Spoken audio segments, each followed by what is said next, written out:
ప్రార్థన చేసుకుందాం. కళ్ళు మూసుకోండి, కూర్చోదాం. ప్రార్థన.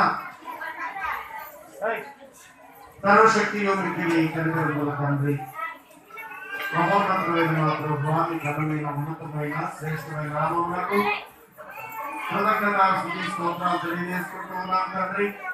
సంవత్సరంతో సంరక్షించి ఈ క్రిస్మస్ ఆరాధన జరిగించుకోవడానికి అవకాశం కలిగించారు.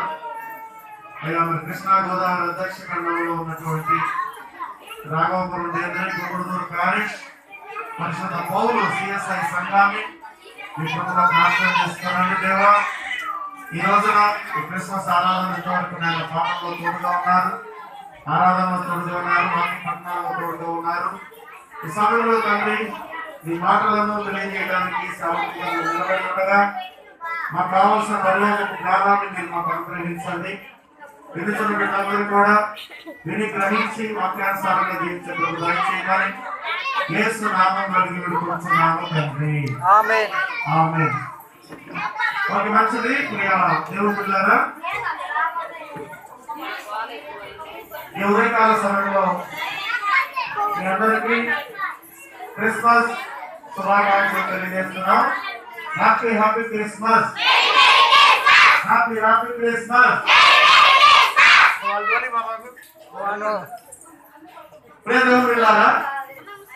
మరి మనం చదువుకున్నటువంటి బైబిల్ పాఠాలు ఆధారంగా చేసుకొని ఈరోజు మనం నేర్చుకునేటువంటి అంశం ఏంటంటే సమాధాన రాజుకు నివాస స్థలము కనుగొనుట. సమాధాన రాజుకు నివాస స్థలము కనుగొనుట. సహజంగా మనందరం కూడా నివాసం చేయాలంటే, మనందరం కూడా ఒక ప్రాంతంలో జీవించాలంటే మనందరికీ కూడా ఒక స్థలము అవసరము. అదొక ఆ స్థలంలో మనం నివసించడానికి మనకు అన్ని రకాలైనటువంటి వాతావరణ పరిస్థితులు అనుకూలించాలి. వాతావరణ పరిస్థితులు అనుకూలించినప్పుడు మాత్రమే మనం నివసించడానికి ఇష్టపడతాము. ఏమాత్రం అక్కడ పరిస్థితులు అనుకూలించకపోతే మనం అక్కడ నివసించడానికి ఇష్టపడం.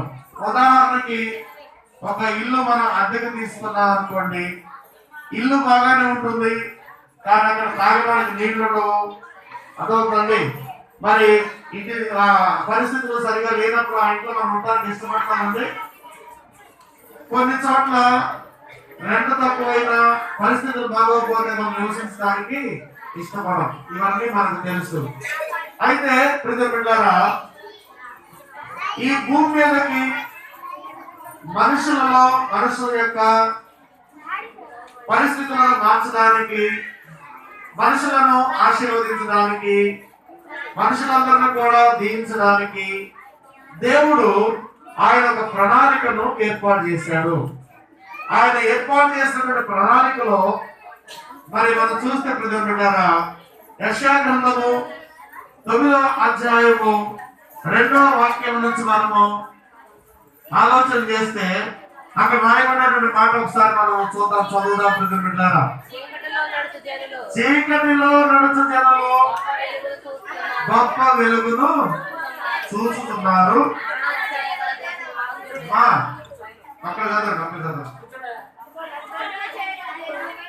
మరణ ఛాయ గల దేశ నివాసుల మీద వెలుగు ప్రకాశించెను. ఇక్కడ మనం చూస్తే కొంచెం బిడ్డారా, ఇశ్రాయేలు యొక్క జీవితంలో మనం ఆలోచన చేసినట్లయితే కొంచెం బిడ్డారా, అంధకారంలో వాళ్ళు నివసిస్తూ ఉన్నారు. వాళ్ళందరూ కూడా దేవుని వెలుగు లేనటువంటి వారిగా జీవిస్తూ ఉన్నారు. ఒకసారి మనం చూస్తే మత్తయి సువార్తకి మలాకి గ్రంథానికి మధ్యలో ఒక తెల్ల పేపర్ ఉంటుందండి బైబిల్లో. అది మనం చూస్తే ఆ పేపర్ యొక్క కాల పరిమితి ఎంతో తెలుసా అండి? 400 సంవత్సరాలు. ఆ పేపర్ యొక్క కాల పరిమితి ఎంత అండి? 400 సంవత్సరాలు. 400 సంవత్సరాల్లో దేవుడు ప్రజలతో మాట్లాడలేదు, ప్రవక్తలతో కూడా మాట్లాడలేదు. ఇలాంటి సందర్భంలో ప్రజలందరూ కూడా ఇష్టానుసారమైనటువంటి జీవితాన్ని జీవిస్తూ ఉన్నారు. ఇలాంటి సందర్భాల్లో ఎవరికి తోచినటువంటి పనులు వారు చేస్తూ ఉన్నారు. దైవ భయం అనేది లేదు, ప్రార్థించే వాళ్ళు లేరు. ప్రియమైన బిడ్డలారా, అయితే ఈ 400 సంవత్సరాల కాలము అయిపోయిన తర్వాత దేవుడు ఏం చేశాడంటే ప్రజలను ఆయన కనికరించి, ప్రజల పైన జాలి చూపించి, ప్రజలను ఆయన మరలా దీవించాలనేటువంటి ఉద్దేశం కలిగిన వాళ్ళే. బిడ్డారా, ఆయన మానవుల మధ్య నివసించడానికి ఆయన ఇష్టపడ్డాడు. దేవుడి స్తోత్రం, హల్లెలూయా. అంటే మనుషుల మధ్య నివసించడానికి దేవుడు రావడానికి ఇష్టపడ్డాడు. వింటారమ్మా, గమనించండి. ఎంతో ఉన్నత స్థితి కలిగినటువంటి వారు పేదవారి మధ్య జీవించడం అనేది చాలా అసాధ్యమైనటువంటి పని, కష్టతరమైనటువంటి పని. కాబట్టి దేవాది దేవుడు పరలోకపు మహిమను విడిచిపెట్టి మరి దేవదూతల చేత ఆరాధింపబడుతూ ఆయన ఎంతో ఉన్నతమైనటువంటి స్థానంలో, అత్యున్నతమైన స్థానంలో ఉన్నటువంటి దేవుడు ఈ భూమి మీద ఉన్నటువంటి ప్రజలందరినీ కూడా ఆశీర్వదించడానికి ఆయన మరి నరావతారిగా రావడానికి ఆయన ఇష్టపడ్డాడు. దేవుడికి స్తోత్రం చెప్తారా? అయితే ఎప్పుడు చెప్తున్నారా, ఆ వస్తున్నటువంటి దేవునికి దేవుడు ఒక పేరు పెట్టాడు. ఆయనకి ఏం పేరు ఉందంట? ఆశ్చర్యకరుడు, ఆలోచనకర్త, నిత్యుడగు తండ్రి, సమాధానమునకు కర్త. దేవుని స్తోత్రం చెప్పండి. అంటే ఈ భూమి మీదకి వచ్చేటువంటి దేవుని పేరులలో ఆయనకు ఉన్నటువంటి పేరు ఏంటంటే ప్రియమైన సమాధానమునకు కర్త. అంటే ఈ భూమి మీద ఆయన ఏమి ఇవ్వడానికి వస్తున్నాడు? సమాధానాన్ని ఇవ్వడానికి వస్తున్నాడు. ఎవరెవరికి సమాధానం కావాలమ్మా? అందరూ జాగ్రత్తగా.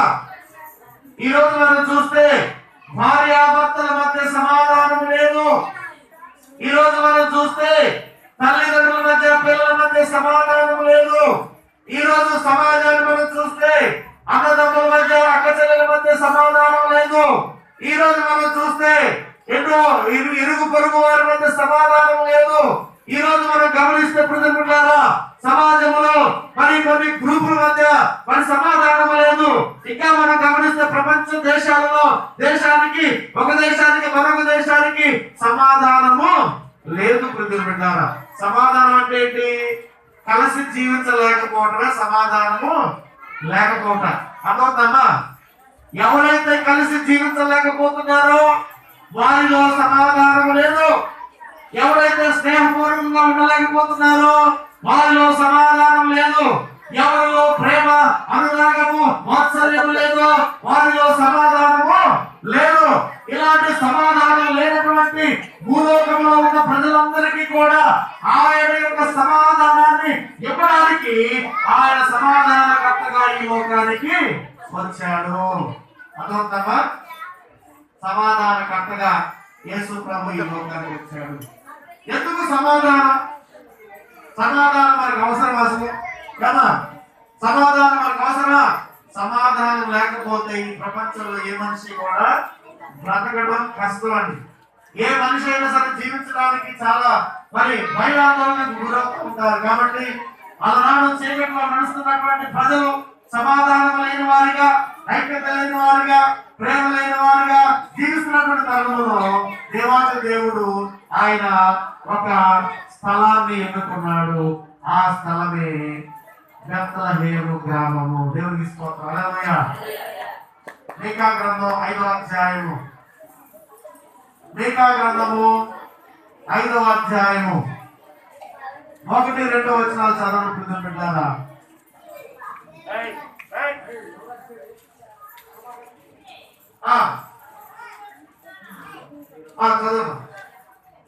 చదువుతారు.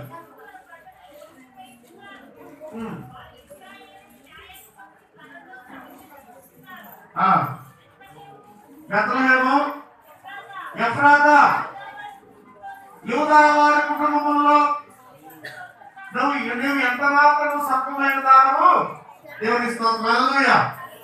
బెత్లెహేము అనేది ప్రియమిత్రులారా ప్రపంచానికి ఒక కేంద్ర బిందువు, అదవుతుంది మధ్యస్థము. అలాగే దేవుడు కూడా ఏ స్థలాన్ని ఎన్నుకున్నాడో తెలుసండి.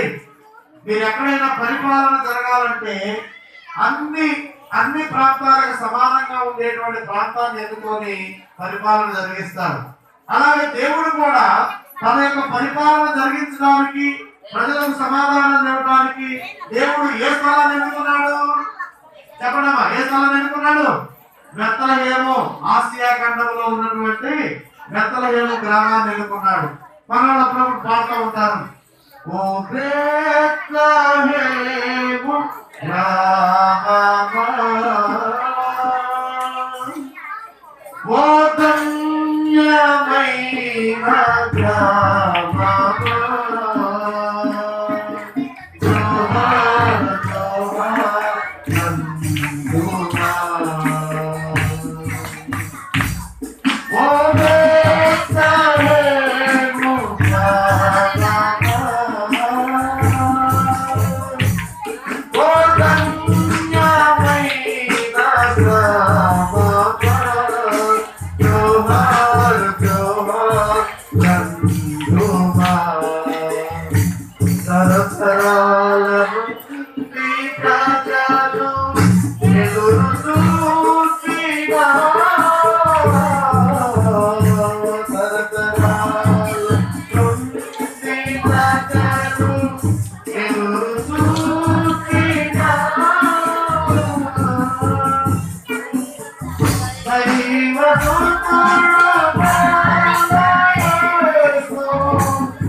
చెప్పండి.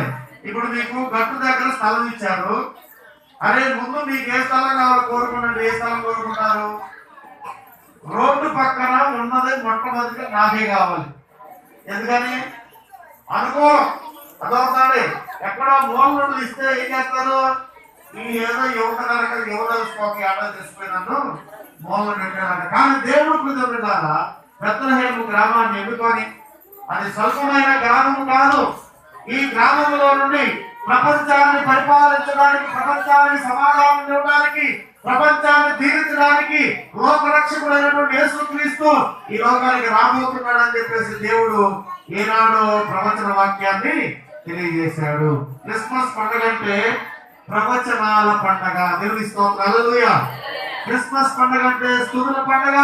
క్రిస్మస్ పండుగ అంటే పిల్లరా లోక రక్షకుడు ఈ భూమి మీదకి దిగి వచ్చినటువంటి శుభ సందర్భమే నిజమైనటువంటి క్రిస్మస్ పండుగ. అయితే దేవుడు వస్తానని వాగ్దానం చేశాడు.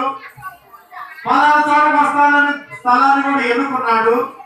ఆయన వచ్చినప్పుడు, ఆయన సమాధాన రాజుగా వచ్చినప్పుడు ఆయనకి స్థలం దొరికిందా? ఇప్పుడు ఇది నా ప్రశ్న. అదవుతుంది. ఆయన స్థలాన్ని ఎన్నుకున్నాడు. కాబట్టి ఆయన రావడానికి ఇష్టపడ్డాడు. అయితే ఆయనకి స్థలం ఉందా? ఈ సృష్టిలో ఈ లోకమే నీవు మార్పునిచ్చినా సంక్రమయ్యా. ఈ సృష్టిలో ఈ లోకమే నీవు మార్పునిచ్చినా సంక్రమయ్యా.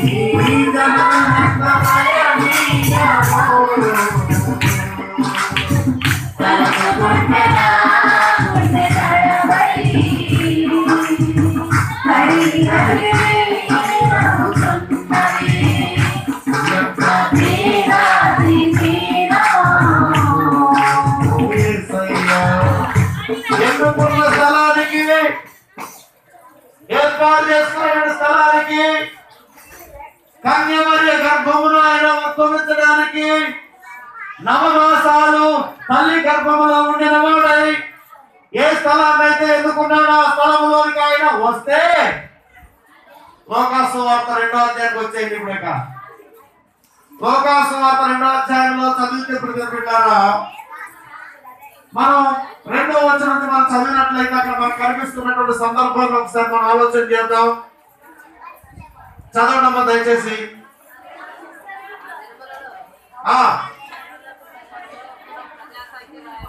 మైక్ ఉంది మీ దగ్గర, చదవండి. ఆ దినములలో సర్వలోకములకు ప్రజా సంఖ్య నాటుగా కైసరై వస్తువులను ఆజ్ఞాయను ఇది కురేనియా సిరియా దేశములకు మొట్టమొదటి ప్రజా సంఖ్య. ఓకే అమ్మా, ఇక ఈ వాక్యం మనం చదువుకుంటూ పోతే 4వ వచనం యోసేపు దావీదు వంశంలో గోత్రములను పుట్టినవాడు కనుక తనకు భారీగా ప్రదానం చేయబడిన గర్భవతి ఉండిన మరియతో కూడా ఆ సంఖ్యలో రాయటకు గలిలయలో నజరేతునకు యూదయలోని బెత్లెహేము అనబడిన దావీదు ఊరికి దేవుని స్తోత్రం చెప్పండి. దేవుడు మాట ఇచ్చి నెరవేర్చేవాడా, మాట ఇచ్చి తప్పుకునేవాడా? మనమైతే ఏం చేస్తాం? రాత్రి రేపు పొద్దున నీకెందుకు నా ఆత్రం లేడు, నేనే నీకు చేస్తాను. తెల్లారిపోతే కనబడతావా? ఫోన్ కూడా లిఫ్ట్ చేయం. కాబట్టి దేవుడు మాత్రం ఆయన మాట ఇచ్చాడంటే నెరవేర్చే దేవుడు, ఆయన కార్యాలు చేయగలిగిన దేవుడు. ఆయన ఎన్నుకున్న స్థలానికి ఆయన నరావతారిగా ప్రభు ఆయన ఈ లోకానికి దిగి వచ్చినటువంటి దేవుడు. ఆ తల్లి గర్భంలో 9 మాసాలు మోసినటువంటి యేసు ప్రభు ఆ బెత్లెహేము ఊరికి వచ్చినప్పుడు ఏం జరిగిందో చూడండి. ప్రజలారా, బెత్లెహేము అనబడిన దావీదు ఊరికి వెళ్ళను.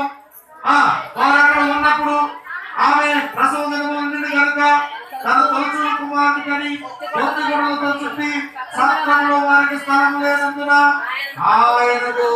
ఆయనను పశువుల తొట్టిలో ఏంటా అసలు ఈ దుస్థితి? ఆశీర్వాదించడానికి వచ్చిన దేవుడికి అమ్మా మన ప్రెసిడెంట్ గారు వస్తారు. ఎక్కడ కూర్చోబెడతాం మనం? చెప్పండి అమ్మా. అంతెందుకు ముఖ్యమంత్రి గారు వచ్చిన ఎక్కడ కూర్చోబెడతారు? ఇప్పుడు మన కౌన్సిల్ మెంబర్ గారు వచ్చిన ఎక్కడ కూర్చోబెట్టాం మనం? చెప్పండి అమ్మా. మరి ఇప్పుడు సృష్టికర్త అయినటువంటి దేవుడు, సమాధానకర్త అయిన దేవుడు, మరి ఆయన పరలోకాన్ని నుంచి ఈ భూమి మీదకి మన మధ్యలో నివసించడానికి ఆయన వస్తే ఆయన ఏం చేశారంట? సత్రములో స్థలము లేనందున. అంటే ఇప్పుడు పాడండి, ఈ సృష్టిలో ఈ లోకమే నీవు మాకు ఇచ్చిన సత్రమయ్యా, ఆ సత్రములో ఓ యేసయ్యా నీకు స్థలమే దొరకలేదయ్యా. అంటే దేవుడికే స్థలము దొరకలేదంటే ప్రజలు పెట్టారా? మనుషులు హృదయంలో దేవునికి ఎంత అవకాశం ఇస్తున్నారో ఒక్కసారి మనం ఆలోచన చేయాలి. అంటే దేవునికి విలువ ఇవ్వాలన్నటువంటి ఈ సమాజాన్ని, దేవుని చేర్చుకోవాలనేటువంటి ఈ సమాజాన్ని ఆయన ఏం చేశాడో తెలుసా? సమాధానపడి, ప్రజలతో సమాధానపడి బంధము ఏర్పాటు చేసుకొని ప్రజలందరినీ కూడా ఆయన ఆశీర్వదించడానికి ఇష్టపడినటువంటి దేవుడు అయి ఉన్నాడు. దేవునికి స్తోత్రం. హల్లెలూయా. నా ముఖం ఒక్కసారి చూపించిన అసలు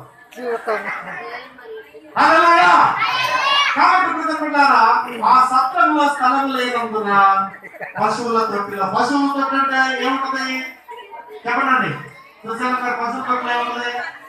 మంచి సెంటు కానీ బిర్యానీ వాసన, మసాలా వాసన కూడా. ఏ వాసన చెప్పండి? ఏమవుతుంది? రొచ్చు. ఏంటమ్మా చెప్పండి? ఏ వాసనకి చెప్పండి? ఆ రొచ్చు, పశువుల రొచ్చు, ఆ పేడ, ఆ 1, 2